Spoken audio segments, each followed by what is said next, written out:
அன்பார்ந்த ஞானவழி YouTube channel நேயர்கள் அனைவருக்கும் வணக்கம். இந்த பதிவில் துலாம் ராசி அன்பர்களுக்கு பங்குனி மாத ராசி பலன்கள் காண்போம்.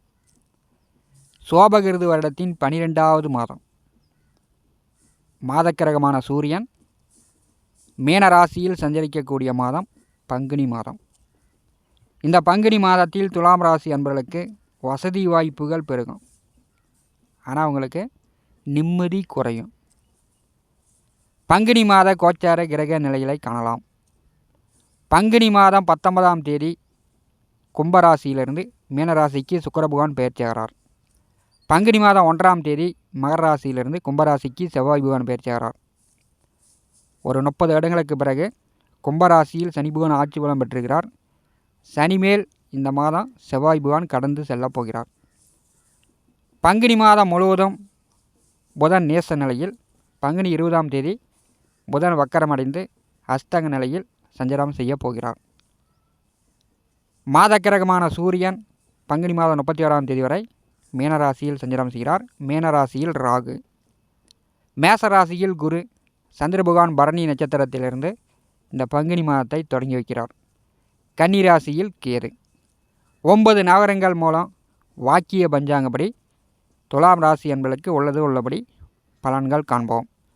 நம்முடைய ஞானவழி யூடியூப் சேனலை பார்த்து கொண்டிருக்கக்கூடிய அன்பர்கள், இதுவரை சப்ஸ்கிரைப் செய்யாத அன்பர்கள் மறக்காமல் நம்முடைய சேனலை சப்ஸ்கிரைப் செய்து கூட இருக்கின்ற ஆல் பட்டனை அழுத்திங்க. நன்றி.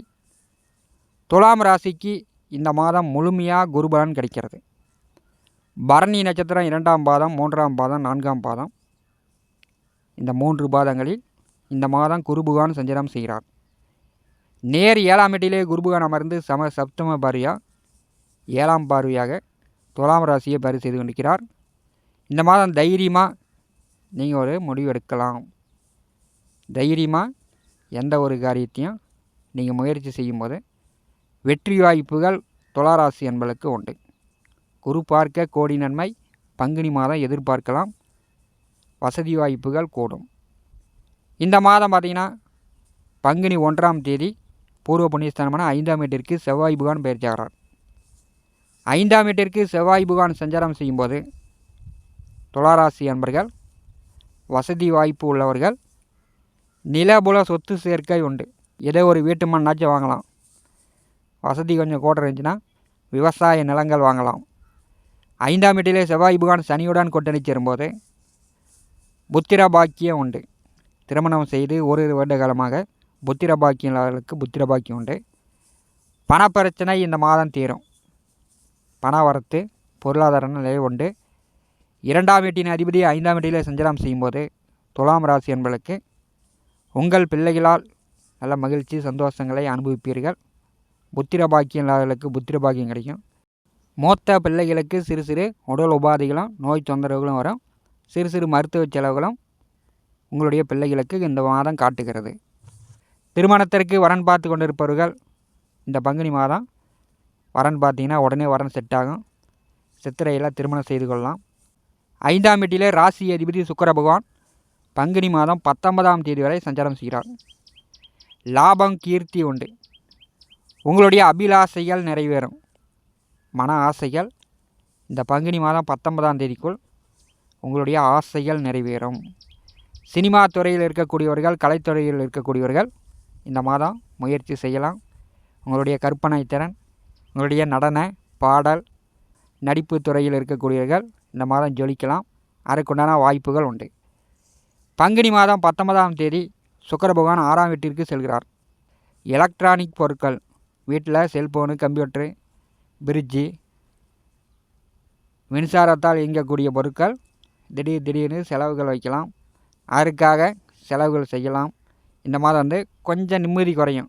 மாத பிற்பாதி உங்களுக்கு ஏதோ மனக்குழப்பம் அதிகரிக்கக்கூடிய நிலையும் வரும். ஏன்னா 6ஆம் வீட்டில் ராசிநாதன் உச்ச பலம் பெறுகிறார். துலாம் ராசிக்கு 6க்கும் 8க்கும் உடையவர் உச்ச பலம் பெற்று 6ஆம் வீட்டிலே இந்த மாதம் சஞ்சாரம் செய்ய போகிறார். இது 18 வருடங்களுக்கு பிறகு ராகு பகவான் அங்கே சஞ்சாரம் செய்கிறார். ராகு மேல் சுக்கிர பகவான் இந்த மாதம் கடந்து செல்ல போகிறார். 18 வருடங்களுக்கு பிறகு சுக்கிரன் ராகு கூட்டணி இணைய போகிறது. சில பேருக்கு திடீர் அதிர்ஷ்டம், லாட்ரியில் பம்பர பிரிஸ் அடித்து ஒரே நல்ல கோடீஸ்வரனாக முதலாளி ஆகக்கூடிய வாய்ப்புகளும் துலா ராசி அன்பர்களுக்கு உண்டு. வரவேண்டிய பணம் வரும். இன்சூரன்ஸ் பணம், விபத்துகளால் வர வேண்டிய பணம், கொடுத்த பணம் திரும்பவே வரல அப்படின்னு நினைத்து கொண்டிருந்தவர்களுக்கு பங்குனி மாதம் பிற்பாதி கொடுத்த பணம் திரும்ப வரும். துளாராசி என்பதற்கு 6ஆம் வீட்டிலே சுக்கிரபகவான் சஞ்சாரம் செய்யும்போது திடீர் அதிர்ஷ்ட வாய்ப்புகள் உண்டு. உங்களுடைய நடவடிக்கைகளால் சில எதிர்ப்புகளும் அரசு கோபங்களும் பங்குனி மாதம் பிற்பாதி வருவதற்கான வாய்ப்புண்டு. நீங்கள் யாரையும் எதிர்க்காதீங்க, யாரிடமும் போட்டி போடாதீங்க. இந்த மாதம் உங்களுடைய முன்னேற்றத்திற்கு நீங்கள் செயல்படலாம். பங்குனி மாதம் முழுவதும் விரயத்திற்கும் பாக்கியத்திற்கும் அதிபதியான புதன் நீச்ச நிலையில் 6ஆம் வீட்டிலே சஞ்சாரம் செய்கிறார்.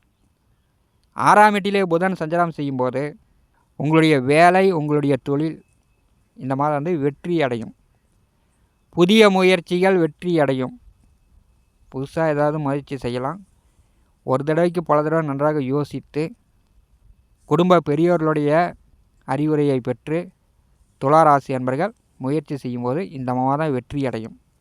மாதக்கிரகமான சூரியன் இந்த மாதம் துளாராசிக்கு 6ஆவது வீட்டிலே சஞ்சாரம் செய்யும்போது காரியங்கள் வெற்றி அடையும். பண வரவு உண்டு. கோச்சாரத்திலே 6ஆம் வீட்டில் சூரிய பகவான் சஞ்சாரம் செய்யும்போது இந்த மாதம் தந்தையால் உங்களுக்கு ஆதாயம் உண்டு. தந்தை காலத்திற்கு பிறகு பூரிய சொத்துக்களை பாகப்பிரிவினை செய்யக்கூடியவர்கள் இந்த மாதம் பாகப்பிரிவினை செய்து கொள்ளலாம். புதிதாக நிலபுல சொத்துக்கள் துளாராசி அன்பர்கள் வாங்குவதற்கான வாய்ப்புகள் உண்டு. 6ஆம் வீட்டிலே சூரிய பகவான் சஞ்சாரம் செய்யும்போது பல மாதமாக பல வருடமாக அரசு வேலைக்கு முயற்சி செய்து கொண்டிருப்பவர்கள் இந்த மாதம் முயற்சி செய்யலாம். அரசு வேலை கிடைப்பதற்கான வாய்ப்புகள் உண்டு. கோச்சாரத்திலே ராகு மேல் சூரிய பகவான் கடக்கும்போது இந்த மாதம் பங்குனி மாதம் 19ஆம் தேதிக்கு பிறகு அரசு வேலைக்கு முயற்சி செய்து கொண்டிருப்பவர்களுக்கு அரசு வேலை கிடைக்கும். அரசு தேர்வு எழுதக்கூடியவர்கள் இந்த மாதம் எழுதினால் அரசு வேலை கிடைப்பதற்கான வாய்ப்புகள் உண்டு. 12ஆவது வீட்டிலே கேது பகவான் அமர்ந்திருக்கிறார். 4 கிரக பார்வை 12ஆவது வீட்டிற்கே வருகிறது. வெளியூர், வெளியிடம், வெளிநாடுகள் சார்ந்த வேலை தொழிலுக்கு முயற்சி செய்து கொண்டிருப்பவர்கள் இந்த மாதம் முயற்சி செய்யலாம். வெளிநாடு வேலை வாய்ப்பு துளாராசி அன்பர்களுக்கு உண்டு. இந்த மாதம் கொஞ்சம் உறக்கம் குறையும். கொஞ்சம் மன அழுத்தம் கொடுக்கக்கூடிய வகையில் 12ஆவது இடம் மிக பலமாக இருக்கும்போது துளாராசி அன்பர்களுக்கு கொஞ்சம் அலைச்சலும் அதிகரிக்கும். ஆன்மீக ஸ்தலங்களுக்கு சென்று வரக்கூடிய வாய்ப்புகளும் துளாராசி அன்பர்களுக்கு பங்குனி மாதம் உண்டு. பங்குனி மாதம் 6ஆம் வீட்டிலே ராகு மேல் சூரிய பகவான் கடக்கப் போகிறார். கோச்சாரத்திலும் சரி, சுய ஜாதகத்திலும் சரி, ராகு சூரியன் கூட்டணி என்றாலே, சுய ஜாதகத்தில் ராகு சூரியன் கூட்டணி இருந்தால் இது அப்பா கேரக்டரை குறிக்கக்கூடியது. அப்பா அரசு வேலையில் இருப்பார். அவர் லஞ்ச லாவணியம் வாங்கி நிலப்புல சொத்துக்கள் அதிகம் சேர்த்து வைத்திருப்பார். அப்படி இல்லைன்னா அரசு வழியில் விரயம், தீராத சட்டச்செக்கலில் இருந்திருப்பார். அப்படி இல்லைன்னா 2வது திருமணம் செய்திருப்பார். சொந்தக்காரர்களுக்கு ஒரு பைசா உதவி செய்திருக்க மாட்டார். ராகு சூரியன் சேர்க்கை அப்பா கேரக்டரில் கரும்புள்ளி கொடுக்கக்கூடியது. இந்த பங்குனி மாதம் துளாராசி என்பவர்களுக்கு அப்பாவால் சில நற்பலன்கள் உண்டு. 6ஆம் வீட்டிலே ராகு மேல் சூரிய பகவான் சஞ்சாரம் செய்யும்போது இந்த மாதம் பிற்பாதி சூரிய கிரகணம் நிகழ்கிறது, முற்பாதி சந்திர கிரகணம் நிகழ்கிறது. அப்போது நட்சத்திர சாந்தி செய்து கொள்ளலாம். அரசு வேலையில் இருக்கக்கூடியவர்கள் இந்த மாதம் உயர் பதவி, கூடுதல் சம்பளம், நீங்கள் விரும்பிய இடமாற்றம் இந்த மாதம் எதிர்பார்க்கலாம். 6ஆம் வீட்டிலே சூரிய பகவான் அமர்ந்து விரயத்தை பரி செய்வார். விரும்பிய இடமாற்றங்களும் அரசு வேலையில் உள்ள துளாராசி அன்பர்களுக்கு இந்த மாதம் கிடைக்கும். கோச்சாரத்திலே 5, 6, 7 இந்த 3 வீடுகளில் இந்த மாதம் கிரக கோட்டங்கள் சஞ்சாரம் செய்கிறது. துளாராசி அன்பர்களுக்கு பூர்வீக புண்ணிய பலமும் உண்டு. சத்ரு ஜெயம் உண்டு. கலத்திரம் இனிக்கும். கணவன் மனைவிக்குள் நல்ல அந்நியம் பிரியம் அதிகரிக்கும். பிரிந்தவர்கள் ஒன்று சேரலாம்.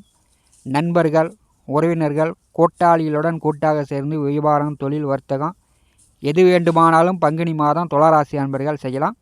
அதற்குண்டான கோச்சார கிரக பலம் துளாராசி அன்பர்களுக்கு உண்டு. இந்த காணொலியை பற்றி உங்களுடைய மன கருத்துக்களை நம்முடைய கமெண்ட் பாக்ஸில் பதிவு செய்யுங்கள்.